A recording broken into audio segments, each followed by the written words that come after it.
शर्मा जी, जनवादी लेखक संघ उत्तर प्रदेश लखनऊ इकाई, नलिन जी और सभी मित्रों का मैं आभारी हूँ कि आपने हमें यहाँ वक्त किया। मैं पहली बार लखनऊ आया हूँ। यह तहजीब का शहर है और हम बेगमों की रियासत से आते हैं। एक राब्ता लखनऊ और भोपाल में पड़ता है। दूसरा लखनऊ और भोपाल में ये भी है कि यहाँ योगी जी हैं, वहाँ हमारे मामा जी हैं। यहाँ ताथई होता तो वहाँ पर ताता थाई होने लगता है। जैसा कि अभी नीलोत्पल ने बात की बुलडोजर की,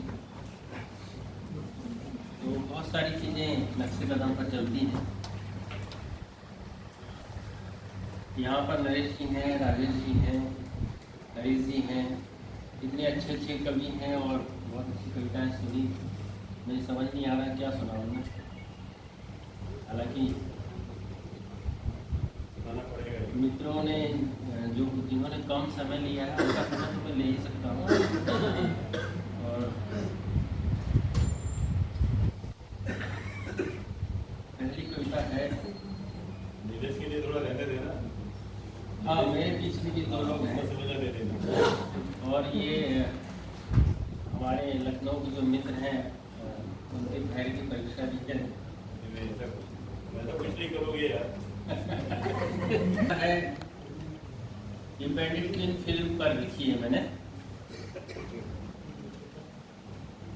बैंडिट क्वीन के एओजी दृश्य में यह ढलती हुई सदी की एक धुंधली सुबह थी। उसे पानी लेने कुएं पर जाना था। आसपास घृणा और बेचैनी से लथपथ फैला था एक क्रूर सन्नाटा। लंबी काली रातों की लगातार दबोच के बाद इस सुबह की मरियल सी रोशनी में उस स्त्री को दिख रही थी अपने भाई के जीवित बच जाने की उम्मीद, जो कुल 1000 रुपये के एवज में अपनी आत्मा को लहूलुहान करती। वह बैंडिट क्वीन की छाया जा रही थी निर्वसन कुएं पर पानी लाने। वहां नहीं था कोई चीर बढ़ाने वाला, मृतकों की तरह बेबस किम पुरुष भी नहीं थे। दृश्य में न दृश्य से बाहर यह शताब्दी की अनोखी घटना थी। उस स्त्री को सब पहले से पता था। घूम रहे थे कैमरे, दृश्य से बाहर खड़ी वास्तविक नायिका निशब्द और अवाक। शायद वह सोचती हो कि उसे ही होना था इस दृश्य में। कला की जरूरत उस नायिका को थी, लेकिन एक स्त्री की मजबूरी ने कला की जरूरत इस तरह की पूरी कर दी। लॉन्ग शॉट की बारीक कैद में घूमती स्त्री अंततः धर ली गई दृश्य के केंद्र में और इस तरह हो गई अपनी ही देह से बाहर। जो दृश्य से बाहर थे उन्हें रहना था हमेशा सफलता के केंद्र में। दृश्य के बीच में रही उस स्त्री का अब कहीं कोई पता नहीं। दूसरी कविता है उपस्थित। जाने से कोई चला नहीं जाता, तुम्हें पता ही नहीं चलता और वह तुम्हारे साथ रहता है। कभी खुशियों में तुम अचानक आई उसकी याद में चुप हो जाते हो। उदासियों में तो वह कई दृश्यों में उपस्थित रहता है। रेल के डिब्बे में, दवाई की दुकान पर, सिनेमा हॉल में, किसी सड़क, किसी मोड़, किसी सिग्नल पर, किसी पार्क के पास से गुजरते हुए, पेन, लाइटर, पुस्तक, फूल, पक्षी, पेड़ या बारिश को देखकर, किसी चेहरे, पीठ, हथेली या मुस्कान को देखकर, कभी सन्नाटे में डूबी दोपहर के सूर्यास्त या अचानक टूटी नींद के बाद वह याद आता है। वह तुम्हारी सभी इंद्रियों में रहता है, तुम्हारी रग रग में रहता है और तुम्हें घूट घूट पीता है।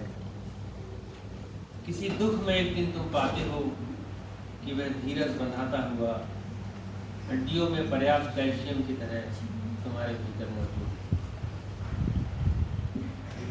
एक कविता है,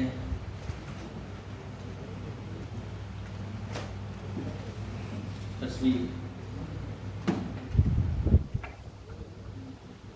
अखबार के चौथे पेज पर उठावने और 13वीं वाले संदेशों के बीच कितने दिनों से आ रही है यह तस्वीर।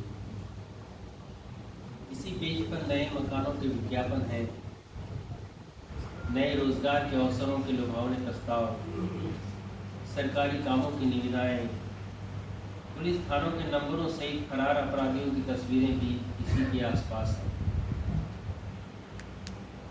पता नहीं कि किस काम से निकला था घर से, या बेकाम यूं ही टहलने।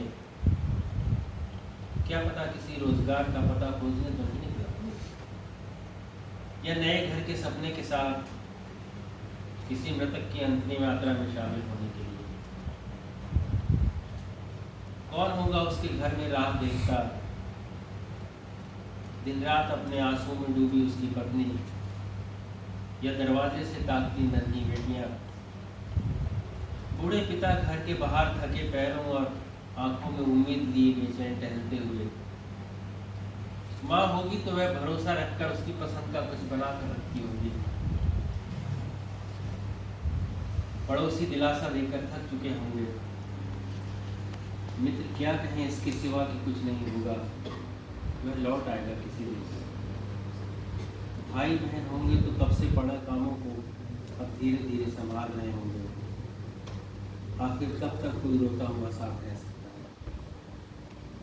काम तो उसके भी रहे होंगे, नौकरी होगी तो पता नहीं उसका क्या हुआ। कोई धंधा होगा तो वह कब का मिट गया होगा। उसके होने और नहीं होने के बीच रोज अखबार के चौथे पेज पर छपी दिखती है यह तस्वीर। कई महीनों से आ रही है गुमशुदा की तस्वीर और बेचैन करने लगी है। मैं रोज अखबार लेकर सबसे पहले चौथा पेज देखता हूँ, उम्मीद करते हुए कि आज यह तस्वीर नहीं होगी। क्या बात है। एक कविता है, गोरे रंग का मर्सियर। सौंदर्य की परिभाषा में समाया हुआ है गोरा रंग। देवताओं से लेकर देसी रजवाड़ों के राजकुमार तक सदियों से मोहित होते रहे इस सफाक रंग पर। कुछ तो इतने आसक्त हुए कि राजपाट तक गांव पर लगा डाला। अपने इस रंग को बचाने के लिए बादाम के तेल से लेकर गधी के दूध तक से नहाती रही सुंदरियां, और हल्दी, चंदन और मुल्तानी मिट्टी को घिस घिस कर अपनी त्वचा का रंग बदलने को आतुर रही हर उम्र की स्त्रियां, कथित असुंदरता के खिलाफ एकत्र जंग जीतने के लिए। इतिहास में जंग जीतने के लिए राजाओं ने ऐसी ही स्त्रियों को अपना अस्त्र बना डाला। साधन संपन्न पुरुष अक्सर सफल हुए इस गोरी चमड़ी को भोगने में। कुछ पुरुष अंधे हो गए इस गोरेपन से, कुछ हो गए हमेशा के लिए नपुंसक, और कुछ ने तो इसकी दलाली से पा लिया जीवन भर का राजपाट। गोरे रंग के सहारे कामयाबी की कई दास्तानें लिखी गईं। पूरी दुनिया में अक्सर मिलते रहे ऐसे उदाहरण जब चरित्र पर गोरा रंग भारी पड़ता रहा। दरअसल गोरेपन को पाकिज़गी मान लेना हर समय में दूसरे रंगों के साथ अत्याचार साबित हुआ। इसी गोरेपन के कारण किसी लंपट के प्रेम में पड़कर समय से पहले इस दुनिया से विदा हो गई कई लड़कियां। जिन घरों की लड़कियों का रंग गोरा नहीं होता, उनके चेहरे की चमक इसी चिंता से गायब रहती। वे लड़कियां अपने रंग को अपने गुणों से उजला बनाती। गोरा बनाने वाली क्रीमों की कंपनियों के विस्तार में तमाम दूसरे रंगों का निर्जीव आर्थिक योगदान शामिल रहा। उजली और रेशमी काया से उत्पन्न उत्तेजना के एवज में अक्सर मर्सिया दबे हुए रंगों को पढ़ना पड़ा। आखिर गोरा रंग हमेशा फकत रंग ही तो नहीं रहा। और आखिरी कविता प्रेम कविता है।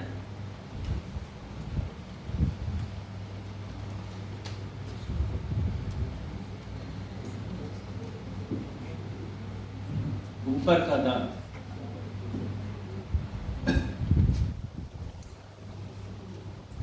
उसने कहा था तुम चुप रहने पर बहुत अच्छी लगती हो, तुम्हारी मूंछें मुझे पसंद हैं, और यह जो तुम्हारा ऊपर वाला दांत है एकदम अलग दिखता हुआ, मुझे उससे बेहद प्यार है। मुझे उसकी अलसी के रंग वाली आंखें बेहद सुंदर लगती थी। मैं आंखें देखता और फिर मुझे कुछ दिखता नहीं। अगर अब उसकी आंखें देखता तो कहता कि ये वाइन के रंग की हैं। कुछ साल पहले वह अचानक मिली, एकांत पाते ही गले लग गई, उलझ कर बोली, मेरे बेटे का ऊपर वाला एक दांत वैसा ही है।